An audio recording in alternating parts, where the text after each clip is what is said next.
ॐ अज्ञानतिमिरन्दस्य ज्ञानञ्जनशलाकया चक्षुरुन्मिलितं येन तस्मै श्रीगुरुवे नमः।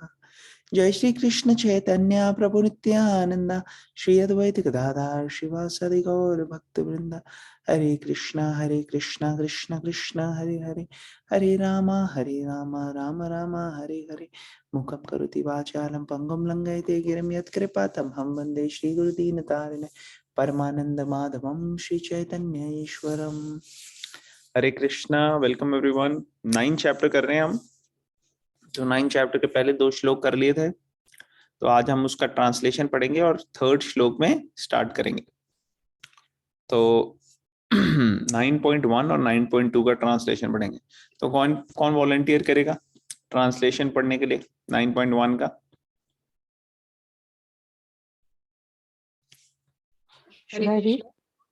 हाँ पढ़िए आप राशिका। हाँ जी। Translation text 1. The Supreme Personality of Godhead said, "My dear Arjun, because you are never envious of me, I shall impart to you this most confidential knowledge and realization, knowing which you shall be relieved of the miseries of material existence." Hare Text 2. Krishna. Hare Krishna. तो पहले श्लोक में भगवान बोल रहे हैं कि अर्जुन आप मुझसे द्वेष नहीं करते हो, और ये आपकी बहुत बड़ी क्वालिटी है जिसकी वजह से आपको ये सबसे जो सारे ज्ञानों का सबसे ज्ञान सबसे ज्यादा कॉन्फिडेंशियल जो नॉलेज है, जो राज विद्या है, सारी विद्याओं का राजा है, जो वो मैं आपको प्रदान करूंगा और इससे आप सारे तकलीफों से, मिजरी से मुक्त हो जाओ। चलो राशिका आप कंटिन्यू करोगे second? Yes. Text 2. This knowledge is the king of education, the most secret of all secrets. It is the purest knowledge, and because it gives direct perception of the self by realization, it is the perfection of religion. It is everlasting and it is joyfully performed. Hare Krishna. हरे कृष्णा। तो इस knowledge के बारे में और बताया जा रहा है। क्या बता रहे हैं कि ये सीक्रेट है। सारे नॉलेजेस में इतने सारे अलग अलग तरह के नॉलेज हैं, उसमें सबसे ज्यादा ये सीक्रेट है, प्योरेस्ट है, और ये डायरेक्ट परसेप्शन देती है सेल्फ। परफेक्शन ऑफ रिलीजन है, एवरलास्टिंग एंड जॉयफुली परफॉर्म्ड। तो ये सारी क्वालिटीज हैं इस नॉलेज की, इसको हमने डिटेल में डिस्कस किया था पहले। आज हम जाएंगे 3rd श्लोका में। तो 3rd श्लोका प्लीज आप रिपीट कीजिए मेरे पीछे। अश्रद्धाधान पुरुषा, अश्रद्धाधान पुरुषा धर्मस्यास्य परन्तप, धर्मस्यास्य परन्तप अप्राप्य मां निवर्तन्ते, अप्राप्य मां निवर्तन्ते मृत्यु संसार वर्त्मनि, मृत्यु संसार वर्त्मनि। ओके ट्रांसलेशन पढ़ेंगे। तो कविता आप पढ़ोगे ट्रांसलेशन इसका? पढ़ सकते हो? हाँ जी। हाँ पढ़ो।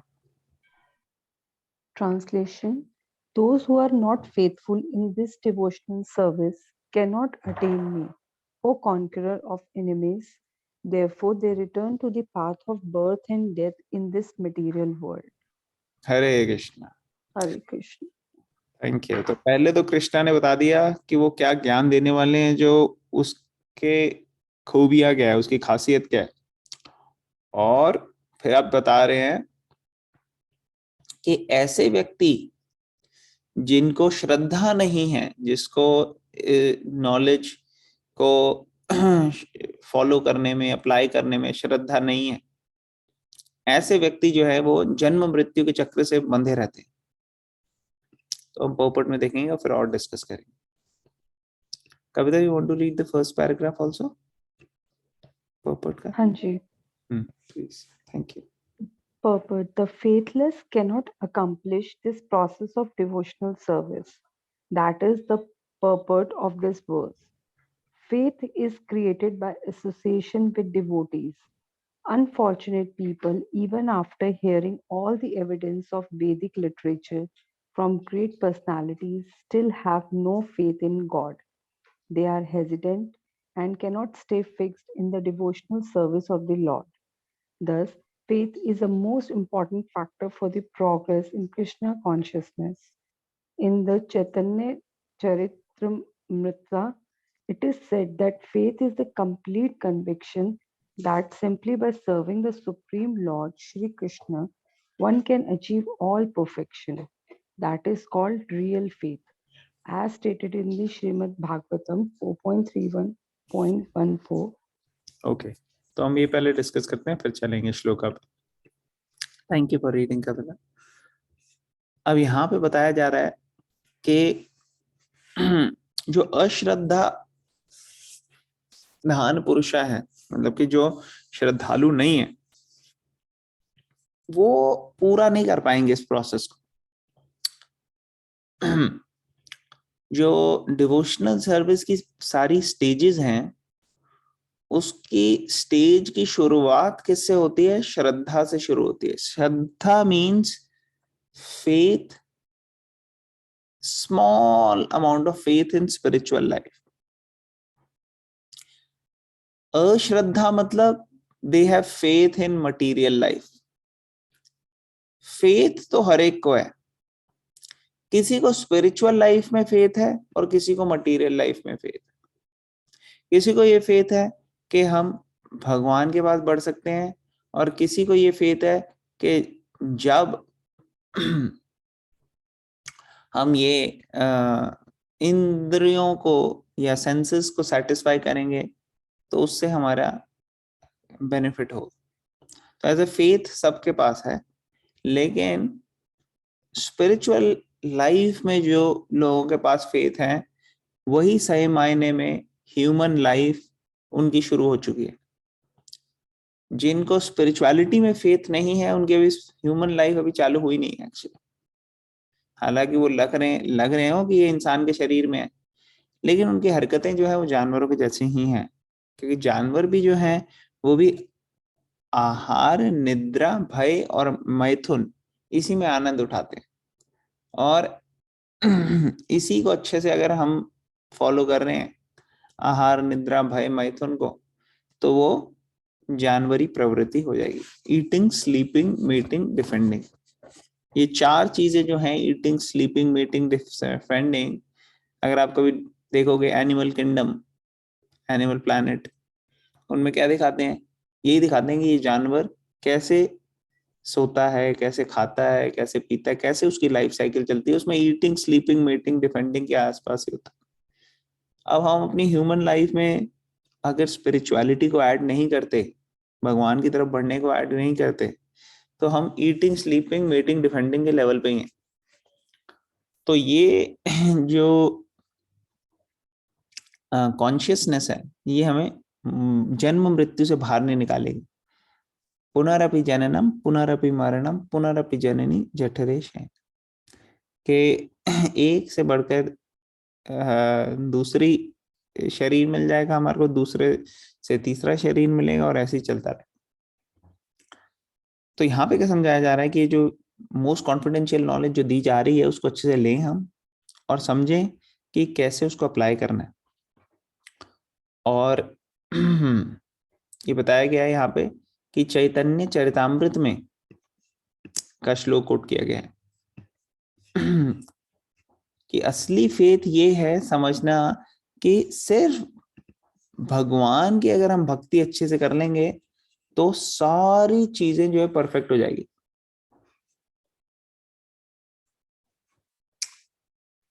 सुदृढ़ निश्चय कृष्ण भक्ति कैले सर्व कर्म कृत होए, ये है। तो यहाँ पे अब भागवतम का श्लोक आगे कोट किया जा रहा है। क्या बोल रहे हैं यहाँ पे? यहाँ बोल रहे हैं, यथा तरोर्मूल निषेचनेन तृप्यन्ति तत्स्कन्धभुजोपशाखा प्राणोपहाराश्च यतेन्द्रियाणां तथैव सर्वाहारम् अच्युतेज्य। तो इसका क्या मतलब है, अब पढ़ेंगे। कौन वॉलंटियर करेगा ये पढ़ने के लिए? Yes, Prabhuji. हाँ, Hare पढ़- Krishna. पढ़ ज्ञान। By giving water to the root of a tree, one satisfies its branches, twigs, and leaves. And by supplying food to the stomach, one satisfied all the senses of the body. Similarly, by engaging in transcendental service of the Supreme Lord, one automatically satisfies all the demigods and all other living entities. Therefore, after reading Bhagavad Gita, one should promptly come to the conclusion of Bhagavad Gita. One should give up all other engagements and adopt the service of the Supreme Lord Krishna, the personality of Godhead. If one is convinced of this philosophy of life, that is faith. Hare Krishna, thank you. Hare Krishna. Hare Krishna. तो यहाँ पे क्या समझाया जा रहा है? यहाँ पे समझाया जा रहा है, श्लोक का मतलब ये है, यथा तरोर मूल निषेचनेना, जैसे तरोर वो होता है ना स्टेम, मूल मतलब रूट, जैसे पेड़ के अंदर जड़ के अंदर पानी डालो तो धीरे धीरे वो तने के माध्यम से पूरे के पूरे पौधे को नरिश कर देती है। फूल, पत्ती, फल जो भी है पेड़ के अंदर, सब के सब को नरिशमेंट मिल जाता है अगर जड़ में पानी डाला तो। और जैसे प्राणोपहाराश्चैतेन्द्रिय, जैसे शरीर को अगर आपने संतुष्ट करना है किसी इंसान के, तो उसके मुंह द्वारा पेट में खाना डाल दो आप। जब मुंह के द्वारा पेट में खाना जाएगा तो धीरे धीरे वो पूरी बॉडी को सप्लाई करके सेटिस्फाई करेगी। उसी तरीके से जैसे आप जड़ में पानी डाल रहे हो पौधे की और पेट में खाना डाल रहे हो किसी व्यक्ति के, उसी तरीके से आपको अगर सारे लोगों को सेटिस्फाई करना है, चाहे देवी देवता हो चाहे कोई और हो, तो आपको सेटिस्फाई करना पड़ेगा भगवान को, श्री कृष्ण। और अगर श्री कृष्ण जो है वो रूट है, अगर उनको सेटिस्फाई आप करोगे तो ऑटोमेटिकली आप भी संतुष्ट होगे, सारे लोग संतुष्ट हो जाएंगे। ये प्रोसेस अगर आप फॉलो करते हो तो इसको कहा जाता है फेथ। भगवान ने भगवत गीता में कहा है कि सर्व धर्मान परित्याजा माम एकम शरणम व्रजा, एक अकेले मेरी शरण में आ जाओ आप, मैं आपको सब पापों से मुक्त करूंगा, डरो मत। तो जो भगवान की शरण में आ जाते हैं वो सही फेथ है। तो ये आगे 18वें चैप्टर में आएगा श्लोक, कंक्लूजन। क्लियर हो रहा है सबको? Yes. Yes, Prabhuji. ओके, तो आगे चलते हैं।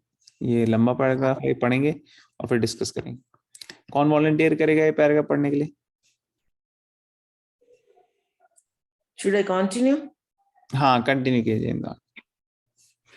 Now, the development of that faith is the process of Krishna consciousness. There are three divisions of Krishna conscious men.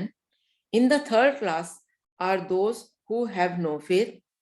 Even if they are officially engaged in devotional service, they cannot achieve the highest perfectional stage. Most probably, they will slip after some time. They may become engaged, but because they have not complete conviction and faith, it is very difficult for them to continue in Krishna consciousness. We have practical experience in discharging our missionary activity that some people come and apply themselves to Krishna consciousness with some hidden motive. And as soon as they are economically a little well situated, they give up this process and take to their old ways again. It is only by faith that one can advance in Krishna consciousness. As far as the development of faith is concerned, one who is well versed in the literature of devotional service and has attained the stage of firm faith is called the first class person in Krishna consciousness. And in the second class are those who are not very advanced in understanding the devotional scriptures, but who automatically have firm faith that Krishna Bhakti or service of Krishna is the best course, and so in good faith they have taken it up. Thus, they are superior to the third class, who have neither perfect knowledge of the scriptures nor good faith, but by association and simplicity are trying to follow. Okay, तो यहाँ पे stop करते हैं। Okay, Hare Krishna. हरे कृष्ण।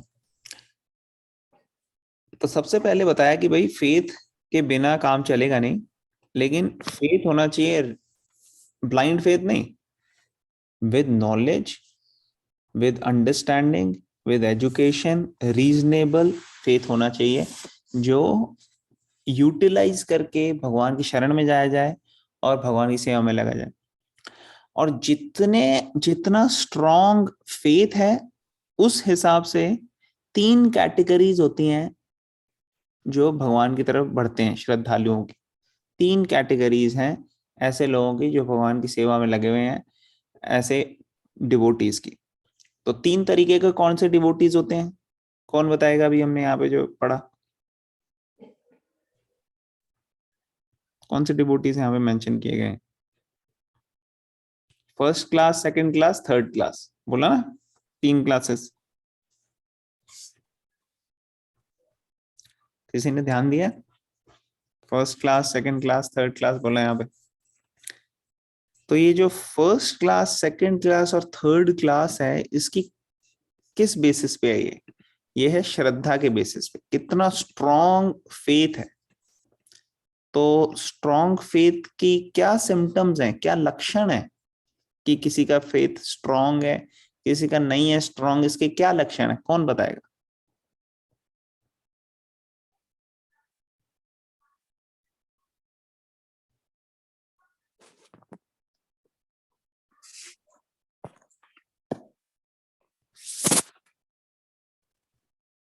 कोई बता सकता है?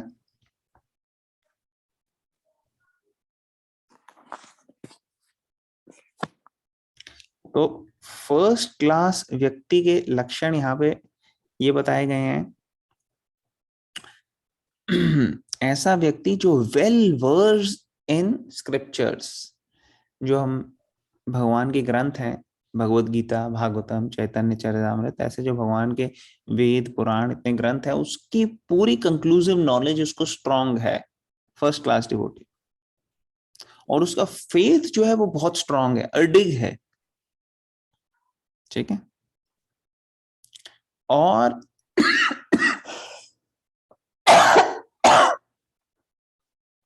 Excuse me, और थर्ड क्लास डिवोटी क्या है, उसका फेथ जो है वो स्ट्रॉन्ग नहीं है, उसको एसोसिएशन में रह के, और क्योंकि वो सिंपल है इसलिए वो फॉलो कर रहा है। जैसे कई लोग होते हैं, वो उनको कहते हैं हम चैंटिंग कर लो, तो ठीक है कर लेंगे, वो कर लेते हैं, लेकिन अभी उनको सॉलिड तरीके से पता नहीं लगा कितना बेनिफिशियल है हमारे लिए। जैसे छोटे बच्चों को नहीं पता होता कि पढ़ लिख के हमको हमारे लिए फ्यूचर में बेनिफिट होगा, तो जो छोटे बच्चे होते हैं वो पढ़ते नहीं है, या उनको इधर उधर चॉकलेट खिला लो, घुमा लो, फिला लो, उनको उसमें मजा आता है, लेकिन उनको समझ नहीं आता पढ़ने की क्या जरूरत है। लेकिन जैसे जैसे वो बड़े होते हैं उनको आइडिया हो जाता है अच्छा नहीं पढ़ना जरूरी है। तो इवन तो अभी उनको बहुत ज्यादा दिल नहीं लग रहा पढ़ाई में, लेकिन फिर भी वो पढ़ते हैं, क्योंकि नहीं मेरे को अच्छे नंबर लाने हैं, मेरे को ये करना है। और फिर एक कैटेगरी होता है, वो टाइम आ जाता है जब बच्चे का मन भी लगता है पढ़ने में, उसको अच्छे लगते हैं सब्जेक्ट्स, वो चूज करता है अपने सब्जेक्ट्स मुझे क्या पढ़ने आगे, वो उनको चूज करता है, फिर आगे खुद पढ़ता है और फिर आगे बढ़ता है। तो अब हम देख रहे हैं कि डिवोटी भी ऐसा ही है कि पहले थर्ड कैटेगरी में उसको पता नहीं है कि क्या रीजन है भक्ति करने का, तो वो कभी कर लेगा कभी नहीं कर लेगा, इरेगुलर है, और उसका इतना स्ट्रांग नहीं है फेथ। उसको अगर कोई एथीस्ट मिल गए, वो कहेंगे भाई क्या लगा है यहाँ, तू फालतू टाइम मत वेस्ट कर, चल हमारे साथ, हम घूम पार्टी आज। कहता है अच्छा हाँ चलते हैं, छोड़ देगा वो सब, जो उसने चैंटिंग वगैरह करनी थी वो छोड़ यार, बाद में देखी जाएगी। फिर उसको फिर डिवोटीज मिलते हैं, फिर वो कहता है हाँ नहीं वैसे कर लेनी चाहिए, तो वो इधर उधर होता रहता है, उसको इतना स्ट्रांग नहीं है फेथ। सेकंड कैटेगरी का व्यक्ति जो है उसका फेथ बहुत स्ट्रांग होता है, सेकंड क्लास। वो डगमगाता नहीं है, वो जब भक्ति कर रहा है तो कर रहा है, और शास्त्रों की नॉलेज उसे है, लेकिन अभी पूरी तरह से ऐसी नहीं हुई कि वो सारे लोगों को कन्विंस कर सके। वो कुछ लोगों को कन्विंस कर सकता है, लेकिन सब लोगों को कन्विंस करना उसके लिए हो सकता है पॉसिबल नहीं है। और फर्स्ट क्लास डिवोटी इतना स्ट्रांग होता है कि वो खुद भी कन्विंस्ड होता है, और उसके संपर्क में जो व्यक्ति आते हैं वो भी कन्विंस हो जाते हैं। तो जो थर्ड क्लास डिवोटी है वो हरे कृष्णा महामंत्र कभी कभार कर लेता है, या हो सकता है रोज भी कर ले, लेकिन जो सेकंड क्लास है व्यक्ति वो हर वक्त हरे कृष्णा महामंत्र करता रहता है। और जो फर्स्ट क्लास है वो हर वक्त हरे कृष्णा महामंत्र तो करता ही है, लेकिन उसके संपर्क में जो आता है वो भी हरे कृष्णा महामंत्र करने लग जाता है। इतना स्ट्रांग होता है उसका फेथ। जितना स्ट्रांग हमारा फेथ है उतना ही हम बाकी लोगों को बाकी लोगों का फेथ स्ट्रांग कर सकते हैं। अगर हमारा खुद का ही स्ट्रांग नहीं है फेथ, तो आप वही बात कहो जो महान व्यक्ति कहते हैं, लेकिन उसका इम्पैक्ट जो होगा वो कम होगा। लेकिन अगर आपका स्ट्रांग है फेथ, और आप ठीक से कह भी नहीं पा रहे वो बातें, लेकिन आपका फेथ स्ट्रांग है, तो वो फेथ स्ट्रांग होने की वजह से दूसरे लोग जो हैं उनके अंदर भी फेथ आ जाएगा, उनके अंदर भी बहुत ज्यादा अंडरस्टैंडिंग आ जाएगी। कैसे होता है ये फेथ ट्रांसमिट होता है। इसलिए हमारे को उन व्यक्तियों से सुनना चाहिए, उन व्यक्तियों के संपर्क में आना चाहिए जिनका ऑलरेडी फेथ है। जो अश्रद्धालु हैं, जिनका फेथ नहीं है, ऐसे लोगों से हमारे को थोड़ा लिमिटेड ही एसोसिएशन रखना चाहिए, ज्यादा रखना नहीं चाहिए, क्योंकि उनका जो उनके जो माइंड और कॉन्शियसनेस है वो ट्रांसमिट हो जाती है हमारे। ठीक है ना। तो ये 3 कैटेगरी के डिवोटीज आप लोग देख सकते हो। इनके टेक्निकल नेम है, फर्स्ट क्लास डिवोटी को कहते हैं उत्तम अधिकारी, उत्तम अधिकारी, उत्तम। सेकंड कैटेगरी को डिवोटी को कहते हैं मध्यम अधिकारी, मध्यम, मिडिल। और थर्ड क्लास डिवोटी जो बेचारा बिल्कुल अभी उसका इतना शुरू ही कहानी उसकी है, इतना ज्यादा स्ट्रांग हुआ नहीं उसका हिसाब किताब, वो है कनिष्ठ अधिकारी, कनिष्ठ। तो जनरली हम सब कनिष्ठ अधिकारी की कैटेगरी में आते हैं। कोई सोचेगा नहीं मध्यम तो हैं हम कम से कम, तो ऐसा एक्चुअली है नहीं, हम कनिष्ठा के स्टेज में हैं। और अगर हम मध्यम आ जाएं तो ये बहुत बड़ी बात हो जाएगी। तो इसलिए हमें कोशिश करना चाहिए कि कम से कम मध्यम तक आए हम, हमारा स्ट्रांग हो फेथ, हम हर वक्त हरे कृष्ण महामंत्र का जप करें, हर वक्त भगवान की कॉन्शियसनेस में रहें, तो वो मध्यम अधिकारी। तो ये 3 कैटेगरी के लोग हैं। तो समझ लो अगर आप सेकंड क्लास में आ गए तो कभी भी आप फिर फॉल डाउन नहीं होगा आपका, आप फिर से पुराने हरकतों में नहीं जाओगे। लेकिन हमारा क्या, हम पुरानी हरकतों में चले आते हैं। इसलिए यहाँ पे प्रभुपाद ने बताया है, देखो कह रहे हैं कि Prabhupada, we have practical experience in discharging our missionary activity that people come and apply themselves to Krishna consciousness with some hidden motive, and soon they are economically a little well situated. They give up this process and take to their old ways. कई बार ऐसा होता है कि circumstances की वजह से हम आ जाते हैं भक्ति में, हमें पैसा चाहिए, या हमारे को बहुत मिजरीज आ गई, हमारा कोई परिवार वाला हॉस्पिटल में एडमिट हो गया, बड़ा सीरियस कंडीशन है, तो लोग जाप शुरू कर देते हैं चैंटिंग कि हाँ भाई हम करेंगे, और फिर कहते हैं नहीं हम हर वक्त 16 माला करेंगे। वो ऐसे भी होते हैं, कई कहते हैं कि हम हर रोज 16 माला का जाप करेंगे रेगुलरली, लेकिन फिर जब स्थिति बेटर हो जाती है फिर वो भूल जाते हैं, फिर नहीं वो कर, फिर उनकी जो थी स्थिति वो ठीक है, अब वो अपनी ओल्ड हैबिट्स में आ जाते हैं, या उनको पैसे मिल गए, अब मिजरीज उनकी चली गई, तो अब वो ओल्ड हैबिट्स में आ जाते हैं। यहाँ पे प्रभुपाद क्लियरली बता रहे हैं। तो ये सब चीजों का एक्सपीरियंस है हमें। और ये सब उनके जो दूसरे मोटिव्स थे, hidden motives in the sense के भगवान की तरफ ना बढ़ना, लेकिन पैसा का या परिवार में जो आपदा आई है उसको हटाने के लिए वो किसी मकसद से जाते हैं, तो ये जो है ये मीन्स हो सकते हैं भगवान के पास जाने के, लेकिन उसके बाद भगवान को छोड़ना नहीं होता, भक्ति को छोड़ना नहीं होता, चैंटिंग को, 16 माला को छोड़ना नहीं होता। आपने एक बार आए हो, आपको कमिटमेंट होनी है। तो जब आप छोड़ देते हो और आप पुरानी हरकतों में चले आते हो और आप भक्तों का संग नहीं करते, आप एसोसिएशन नहीं लेते, आप ट्रेनिंग नहीं लेते, आपकी कॉन्शियसनेस और श्रद्धा फिक्स नहीं होती, वो और ज्यादा स्ट्रांग नहीं बनती, तो फिर आप सही तरीके से प्रैक्टिस नहीं कर सकते। फिर आप वही पुरानी हरकतों में चले जाते हो। तो ये जो है ये सब कनिष्ठा स्टेज के लक्षण है कि कैसे अलग अलग कैटेगरी के लोग होते हैं कनिष्ठा स्टेज में और वो आगे नहीं बढ़ पाते। ये 3rd क्लास डिवोटी। समझ में आ रहा है सबको? जी प्रभु जी। Yes, okay. तो आगे बढ़ते हैं फिर हम।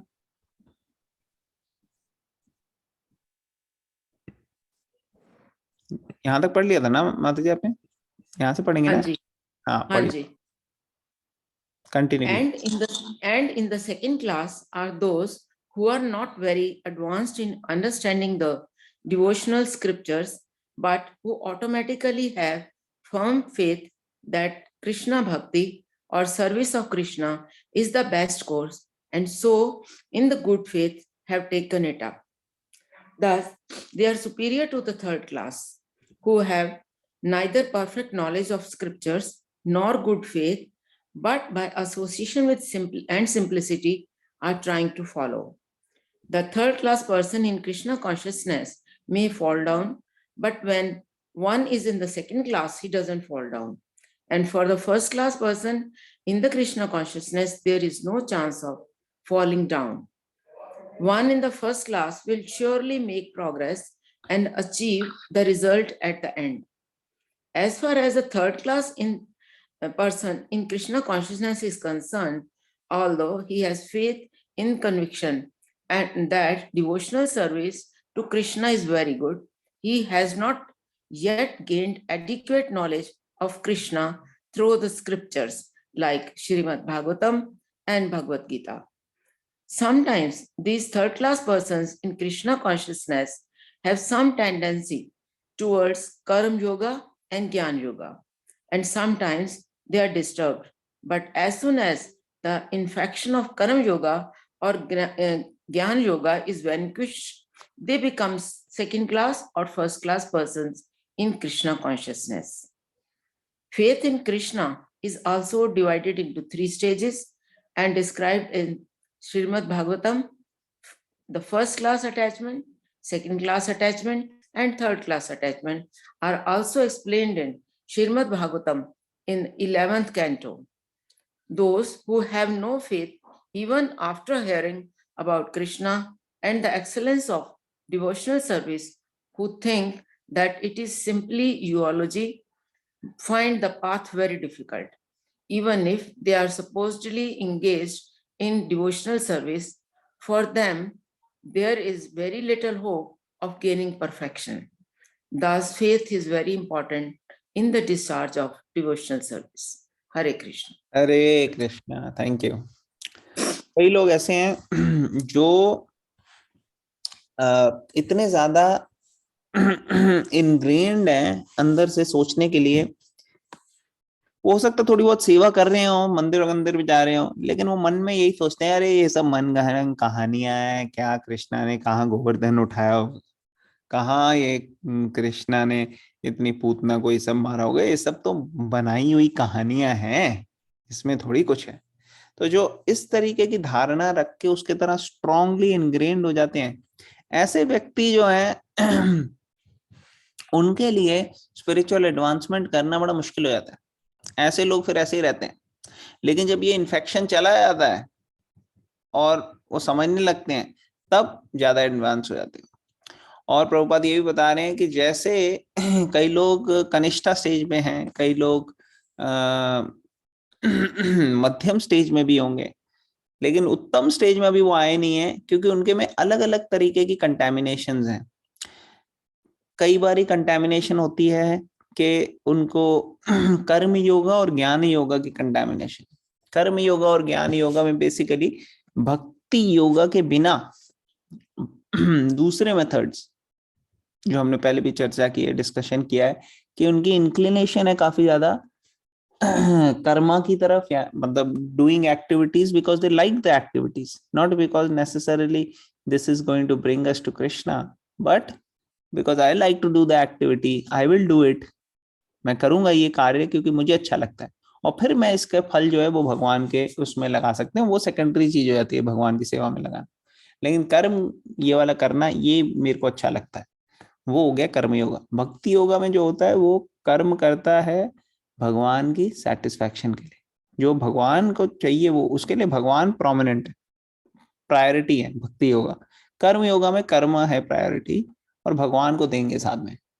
ज्ञान में भी यही, ज्ञान या इम्पर्सनलिस्ट जो फिलॉसफी फॉलो करते हैं उसमें वेद वगैरह पढ़ते हैं, लेकिन वहां पे उनको ज्ञान अर्जित करना और अलग अलग तरीके की ज्ञान योग, अष्टांग योग, इस सब का माध्यम से वो फॉलो करते हैं, उसकी इंक्लिनेशन उस तरफ है, और साथ में भगवान के साथ कनेक्ट करना है इम्पर्सनल एस्पेक्ट के साथ। लेकिन जब भक्ति योगा में आते हैं तो वो पूरी तरह से भगवान के पर्सनल फॉर्म की सेवा करने में आनंद उठाते हैं, और भगवान को खुश करने में ही उनका मेन गोल रहता है। तो ये फर्स्ट क्लास डिवोशनल सर्विस आती है जो प्योर लेवल पे है। ठीक है, समझ में आ गया सबको? किसी का कोई क्वेश्चन, कमेंट, कोई पॉइंट अभी तक जो हमने डिस्कस किया उसमें? तो फिर से पढ़ेंगे इसका ट्रांसलेशन। तो श्लोक क्या था? अश्रद्धाधान पुरुषा धर्मस्य स्यापरन्तप अप्राप्य माम निवर्तन्ते मृत्यु संसार वर्तमनि। Those who are faithful, those who are not faithful in this devotional service cannot attain me, O conqueror of enemies. Therefore they return to the path of birth and death in this material world. पर्पट में हमने देखा कि faith के जो हैं अलग अलग stages हैं, जो भागवतम का श्लोक है जिसमें बताया गया है कि एक एग्जांपल दिया है कि जिसको समझ होती है, जिसको बुद्धि होती है, उसको इस चीज में पूरा फेथ है कि जब मैं जड़ में पानी डालूंगा तो वो पूरी तरीके से पौधे के अलग अलग अंगों में चला जाएगा, वो लीव्स में जाएगा, पौधे के रूट्स में जाए, क्या कहते हैं, फ्रूट्स में जाएगा, फ्लावर में जाएगा, हर जगह चला जाएगा, क्योंकि उसको नॉलेज है, इसलिए उसको पूरा फेथ है, उसको कोई इसमें डाउट नहीं है, तो वो ठीक तरीके से पौधे को प्रोवाइड कर सकते। सिमिलरली अगर किसी को शरीर को तंदुरुस्त रखना है, उसको पूरा फेथ है कि हाँ भाई मैं खाना मुख में डालूंगा, पेट में जाएगा और पूरा शरीर जो है वो अच्छे से सेटिस्फाई हो जाएगा, और वो इसी प्रोसेस को फॉलो करता है। तो ये भी फेथ है, और इस फेथ के माध्यम से तीन अलग अलग कैटेगरीज हैं लोगों की, भक्तों की। एक first class, second class, third class. और फर्स्ट क्लास जो है उनको पूरी तरह से फेथ उनका स्ट्रांग होता है, डिटरमाइंड होते हैं, उनके जो फेथ है उससे दूसरे लोग भी जो है फेथफुल बन जाते हैं। सेकंड क्लास उनका फेथ स्ट्रांग है मगर फर्स्ट क्लास के लेवल पे नहीं है, उनको स्क्रिप्चर्स की नॉलेज इतनी नहीं है जितनी फर्स्ट क्लास के। और फर्स्ट क्लास और सेकंड क्लास ये कभी फॉल डाउन नहीं होता। फॉल डाउन मीन्स पुरानी ओल्ड हैबिट में वो चले नहीं जाते अपनी, वो उनकी प्योर हैबिट्स बनी रहती हैं और वो आगे बढ़ते रहते हैं। थर्ड क्लास डिवोटी जो है वो अपने पुरानी हरकतों में जो है उससे बहुत ज्यादा अफेक्टेड रहते हैं, उनका फेथ तो जो है वो बहुत स्ट्रांग होता नहीं है, वो कभी भगवान की भक्ति में आ जाते हैं, कभी नहीं आते हैं, और उनकी जो रेगुलरिटी है वो इतनी स्ट्रांग नहीं है। लेकिन जब ये कनिष्ठा व्यक्ति जो थर्ड क्लास हैं ये संपर्क में आते हैं फर्स्ट क्लास सेकंड क्लास के, तो उनका फेथ जो है उसको लेके ये कनिष्ठा जो है इनको भी फेथ आ जाता है, ये भी इनकी भी हैबिट्स अच्छी हो जाती हैं, ये भी जो कर्म और ज्ञान का इन्फ्लुएंस है वो उसको त्याग के प्योर की तरफ बढ़ते हैं, और ये फर्स्ट क्लास के लेवल पे पहुंच सकते हैं। सेकंड क्लास के लेवल तो बेसिक मिनिमम पहुंच ही सकते हैं। तो जो थर्ड क्लास डिवोटी है उसके कई सारे सिम्टम है, सेकंड के भी फर्स्ट के भी, यहाँ पे बहुत थोड़े से ही अभी हमने कवर किए हैं, फिर हम और कभी इसको और डिटेल में भी डिस्कस कर सकते हैं। तो हम यहीं पे आप स्टॉप करेंगे। किसी का कोई क्वेश्चन, कमेंट या कोई पॉइंट है तो आज ले लेंगे हम।